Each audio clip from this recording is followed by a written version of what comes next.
Kingdom Connect. Kingdom Connect. Where faith meets real life. Yeah, yeah. We open the word and we let it shine, giving God access to every part of life. Not just on Sunday, not just in song. We walk with the Father all the week long. He's in our family, He's in our plans, He's in our future. Hey, what's going on, everybody? What is going on? I hope everyone is having a wonderful and blessed day. We are back for day 2 of our reading. Day 2 of our reading. We will be reading Genesis chapters 7 through 12 today. That's Genesis chapter 7 through 12. All right, so we're going to jump right in.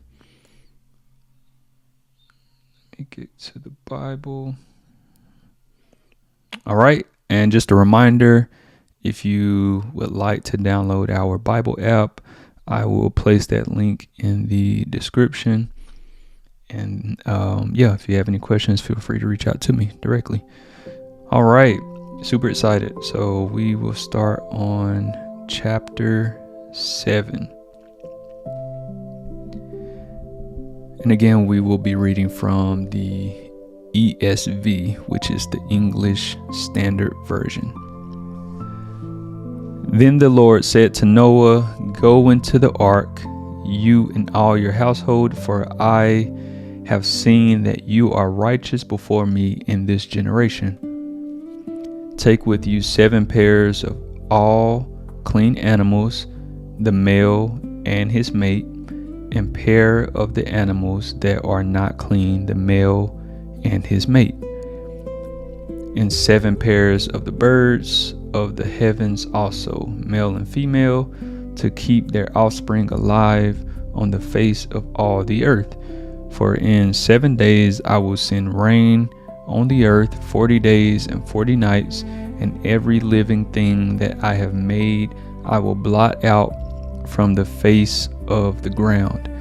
And Noah did all that the Lord had commanded him. Noah was 600 years old when the flood of waters came upon the earth.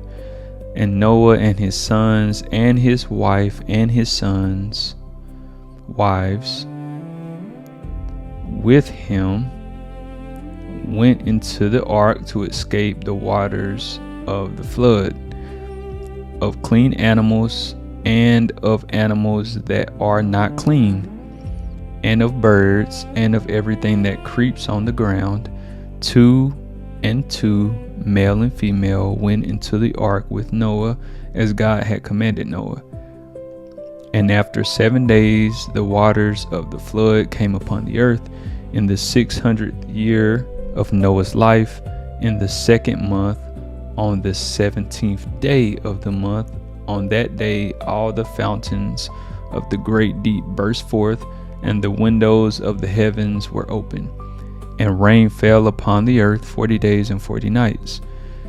And on the very same day Noah and his sons, Shem and Ham and Japheth, and Noah's wife, and the 3 wives of his sons with them entered the ark, they and every beast according to its own kind, and all the livestock according to their kinds, and every creeping thing that creeps on the earth according to its kind, and every bird according to its kind, every winged creature.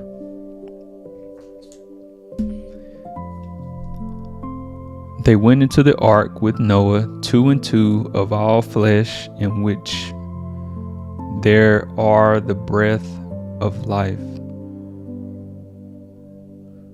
They went into the ark with Noah, 2 and 2 of all flesh, in which there was the breath of life. And those that entered, male and female of all flesh, went in as God had commanded him, and the Lord shut him in. The flood continued 40 days on the earth. The waters increased and bore up the ark, and it rose high above the earth. The waters prevailed and increased greatly on the earth, and the ark floated on the face of the waters. And the waters prevailed so mightily on the earth that all the high mountains under the whole heaven were covered. The waters prevailed above the mountains, covering them 15 cubits deep. And all flesh died that moved on the earth, birds, livestock, beasts, all swarming creatures that swarmed on the earth, and all mankind.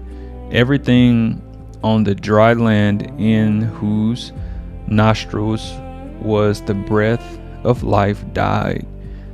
He blotted out every living thing that was on the face of the ground, man and animals and creeping things and birds of the heavens.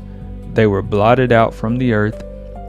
Only Noah was left, and those who were with him in the ark. And the waters prevailed on the earth 150 days.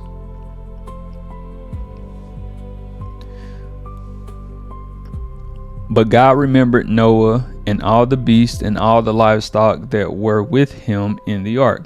And God made a wind blow over the earth, and the waters subsided. The fountains of the deep and the windows of heavens were closed. The rain from the heavens was restrained, and the waters receded from the earth continually. At the end of 150 days, the waters had abated. And in the 7th month, on the 17th day of the month, the ark came to rest on the mountains of Ariat. And the waters continued to abate until the 10th month. In the 10th month, on the 1st day of the month, the tops of the mountains were seen.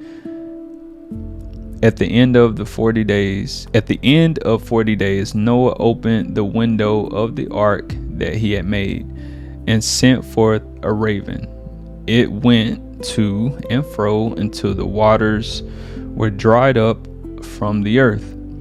Then he sent forth a dove from him to see if the waters had subsided from the face of the ground. But the dove found no place to set her foot, and she returned to him to the ark, for the waters were still on the face of the whole earth. So he put out his hand and took her and brought her into the ark with him. He waited another 7 days, and again he sent forth the dove out of the ark. And the dove came back to him in the evening, and behold, in her mouth was a freshly plucked olive leaf. So Noah knew that the waters had subsided from the earth. Then he waited another 7 days and sent forth the dove, and she did not return to him anymore.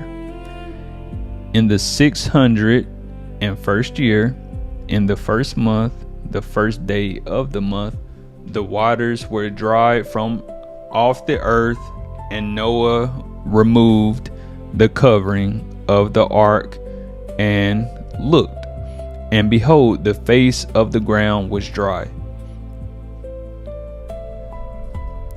In the second month, on the 27th day of the month, the earth had dried out. Then God said to Noah, "Go out from the ark, you and your wife and your sons wives with you. Bring out with you every living thing that is with you of all flesh, birds and animals and every creeping thing that creeps on the earth, that they may swarm on the earth and be fruitful and multiply the earth." So Noah went out, and his sons and his wife and his sons' wives with him.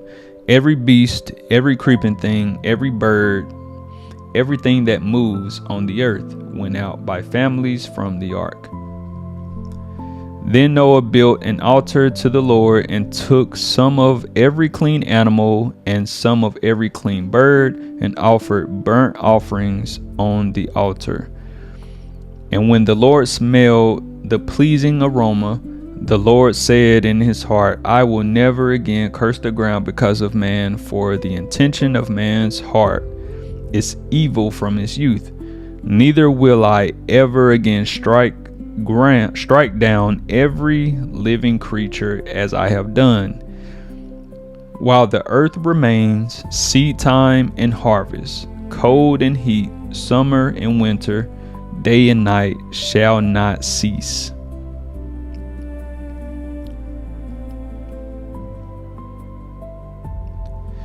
And God blessed Noah and his sons, and said to them, Be fruitful and multiply and fill the earth. The fear of you and the dread of you shall be upon every beast of the earth, and upon every bird of the heavens, upon everything that creeps on the ground, and all the fish of the sea. Into your hand they are delivered. Every moving thing that lives shall be food for you. And as I gave you the green plants, I give you everything. But you shall not eat flesh with its life, that is, its blood. And for your lifeblood I will require a reckoning. From every beast I will require it, and from man. From his fellow man I will require a reckoning for the life of man. Whoever sheds the blood of man, by man shall his blood be shed, for God made man in his own image. And you be fruitful and multiply, increase greatly on the earth and multiply in it. Then God said to Noah and his sons with him, Behold, I establish my covenant with you and your offspring after you, and with every living creature that is with you, the birds, the livestock, and every beast of the earth with you, as many as came out of the ark. It is for every beast of the earth. I establish my covenant with you, that never again shall all flesh be cut off by the waters of the flood, and never again shall there be a flood to destroy the earth.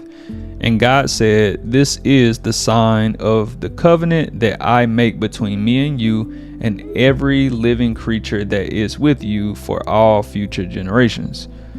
I have set my bow in the cloud, and it shall be a sign of the covenant between me and the earth.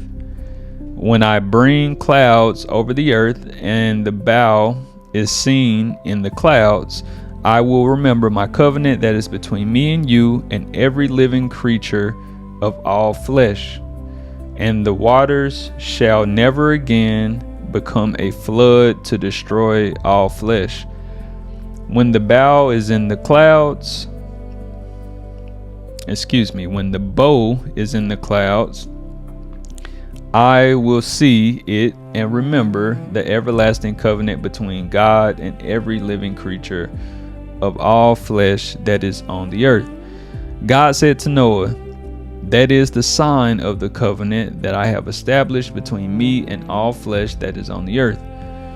The sons of Noah who went forth from the ark were Shem, Ham, Japheth. Ham was the father of Canaan. These three were the sons of Noah, and from these the people of the whole earth were dispersed. Noah began to be a man of the soil, and he planted a vineyard. He drank of the wine and became drunk and lay uncovered in his tent. And Ham, the father of Canaan, saw the nakedness of his father and told his two brothers outside. Then Shem and Japheth took a garment, laid it on both their shoulders, and walked backward and covered the nakedness of their father. Their faces were turned backward, and they did not see their father's nakedness.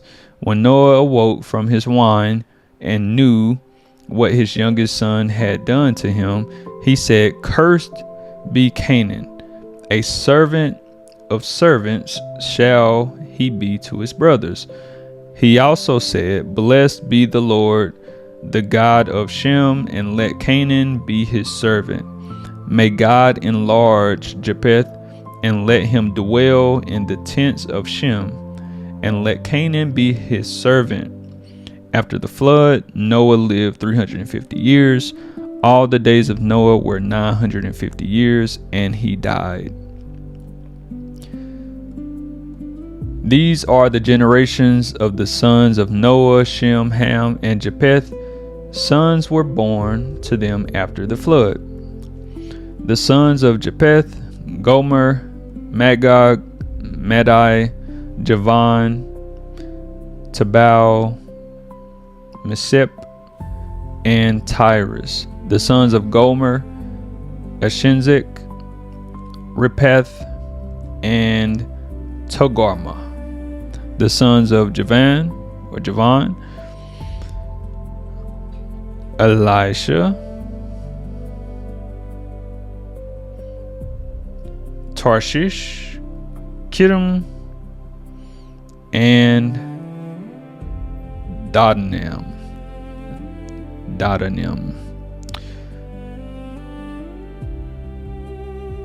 From these, the coastland peoples spread in their lands, each with his own language, by their clans in their nations. The sons of Ham: Cush, Egypt, Put, and Canaan. The sons of Cush: Saba, Havilah, Sapta, Ramah, and Septica. The sons of Ramah: Sheba, and Dedan. Cush fathered Nimrod. He was the first on the earth to be a mighty man. He was a mighty hunter before the Lord. Therefore it is said, like Nimrod, a mighty hunter before the Lord. The beginning of his kingdom was Babel, Erech, Akkad, and Calneh, in the land of Shinar. From that land he went into Azariah and built Nineveh, Rehoboth, Elar, Kala, and Resen, between Nineveh and Kala, that is the great city. Egypt fathered Ludim, Anamim, Lahabim, and Nepotim. Pathruzim, Casluhim, from whom the Philistines came, and Capturim. Canaan fathered Sidon, his firstborn, and Heth, and the Jebusites, the Amorites, the Girgashites, the Hivites, the Archites, the Sinites, the Arvadites, the Zemarites, and the Hemathites. Afterward, the clans of the Canaanites dispersed, and the territory of the Canaanites extended from Sodom in the direction of Gerar as far as Gaza, and in the direction of Sodom, Gomorrah, Admah, and Zeboim, as far as Lasha. These are the sons of Ham by their clans, their languages, their lands, and their nations. To Shem also, the father of all the children of Eber, the elder brother of Japheth, children were born. The sons of Shem: Elam, Ashur, Arpachshad, Lud, and Aram. The sons of Aram: Uz, Hul, Gether, and Mash.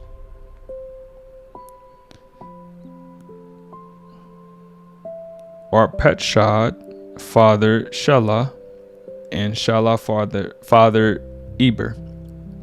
To Eber were born 2 sons. The name of the one was Peleg, for in his days the earth was divided, and his brother's name was Joktan.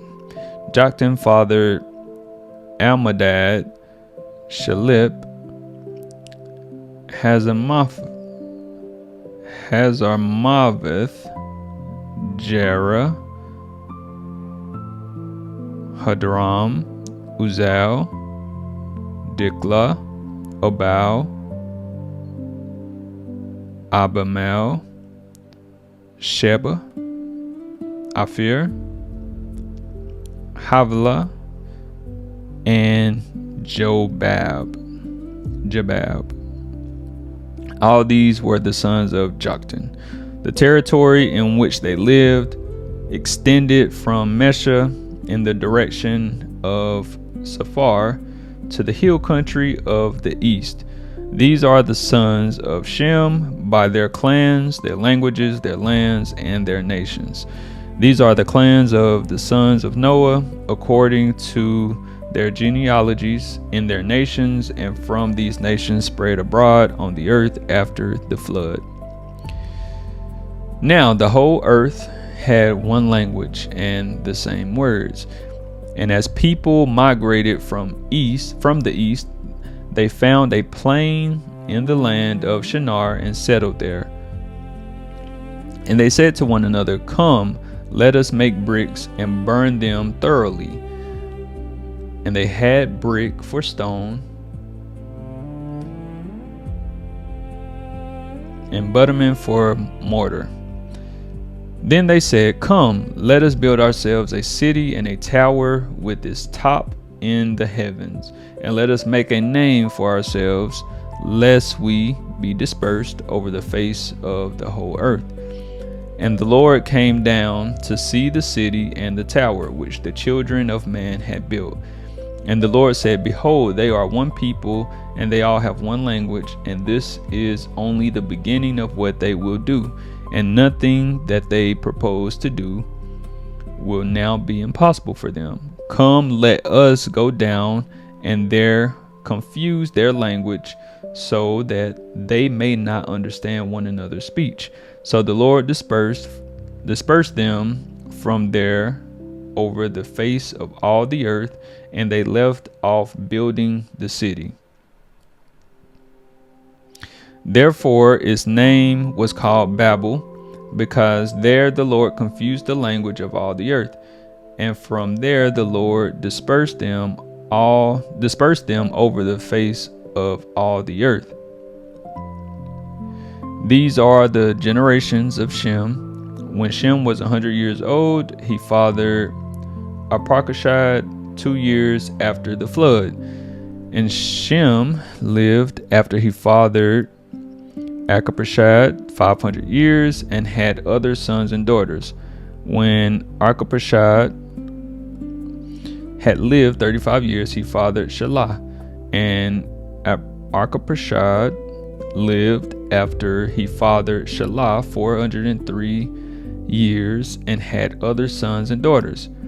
When Shelah had lived 30 years, he fathered Eber. And Shelah lived after he fathered Eber 403 years and had other sons and daughters. When Eber had lived 34 years, he fathered Peleg. When Eber lived after he fathered Peleg 430 years and had other sons and daughters. When Peleg had lived 30 years, he fathered Ru. And Peleg lived after he fathered Ru 209 years and had other sons and daughters.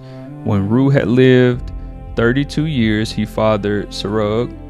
And Ru lived after he fathered Serug 207 years and had other sons and daughters. When Serug had lived 30 years, he fathered Nahor. And Serug lived after he fathered Nahor 200 years and had other sons and daughters. When Nahor had lived 29 years, he fathered Terah. And Nahor lived after he fathered Terah 119 years and had other sons and daughters. When Terah had lived 70 years, he fathered Abram, Nahor, and Haran. Now these are the generations of Terah. Terah fathered Abram, Nahor, and Haran fathered Lot. Haran died in the presence of his father Terah in the land of his kindred in Ur of the Chaldeans. And Abram and Nahor took wives. The name of Abram's wife was Sarah, and the name of Nahor's wife Milcah, the daughter of Haran, the father of Milcah and Iscah. Now Sarai was barren, she had no child. Terah took Abram, his son, and Lot, the son of Haran, his grandson, and Sarai, his daughter-in-law, his son Abram's wife, and they went forth together from Ur of the Chaldeans to go into the land of Canaan. But when they came to Haran, they settled there. The days of Terah were 205 years, and Terah died in Haran. Now the Lord said to Abram, "Go from your country and your kindred and your father's house to the land that I will show you, and I will make of you a great nation, and I will bless you and make your name great, so that you will be a blessing. I will bless those who bless you, and him who dishonors you I will curse, and in you all the families of the earth shall be blessed." So Abram went, and the Lord had told him, and Lot went with him. Abram was 75 years old when he departed from Haran. And Abram took Sarai his wife, and Lot his brother's son, and all their possessions that they had gathered, and the people that they had acquired in Haran, and they set out to go to the land of Canaan. When they came to the land of Canaan, Abram passed through the land to the place of Shechem, to the oak of Merah. At the time the Canaanites were in the land. Then the Lord appeared to Abraham and said, "To your offspring I will give this land." So he built there an altar to the Lord who had appeared to him. From there he moved to the hill country on the east of Bethel, and pitched his tent, with Bethel on the west and Ai on the east. And there he built an altar to the Lord and called upon the name of the Lord. And Abram journeyed on, still going toward the Negeb. Now there was a famine in the land, so Abram went down to Egypt to sojourn there, for the famine was severe in the land. When he was about to enter Egypt, he said to Sarai his wife, "I know that you are a woman beautiful in appearance, and when the Egyptians see you, they will say, 'This is his wife.' Then they will kill me, but they will let you live. Say you are my sister, that it may go well with me because of you, and that my life may be spared for your sake." When Abram entered Egypt, the Egyptians saw that the woman was very beautiful. And when the princes of Pharaoh saw her, they praised her to Pharaoh. And the woman was taken into Pharaoh's house, and for her sake he dealt well with Abram. And he had sheep, oxen, male donkeys, male servants, female donkeys, and camels. But the Lord afflicted Pharaoh and his house with great plagues because of Sarai, Abram's wife. So Pharaoh called Abram and said, What is this you have done to me? Why did you not tell me that she was your wife? Why did you say she is my sister, so that I took her for my wife? Now then, here is your wife, take her and go. And Pharaoh gave men orders concerning him, and they sent him away with his wife and all that he had. All right, that is a wrap. We read Genesis chapter 7 through 12. And man, those names were a bit challenging, especially when you don't read those names every day. But it was definitely a blessing reading this text. I pray that you guys have a blessed day, and I will see you tomorrow. Peace. Kingdom Connect, where faith meets real life. Yeah. We open the word and we let it shine, giving God access to every part of life. Not just on Sunday, not just in song. We walk with the Father all the week long. He's in our family, He's in our plans, He's in our future, it's all in His hands. We're growing in wisdom, we're learning His ways. Built for the kingdom, raised up by grace. Spirit, soul, and body, love, make us whole. Teach us how to steward everything we hold. Faith for the mountain, wisdom for the road. We're not walking empty, we're walking with hope. This is Kingdom Connect, where faith meets real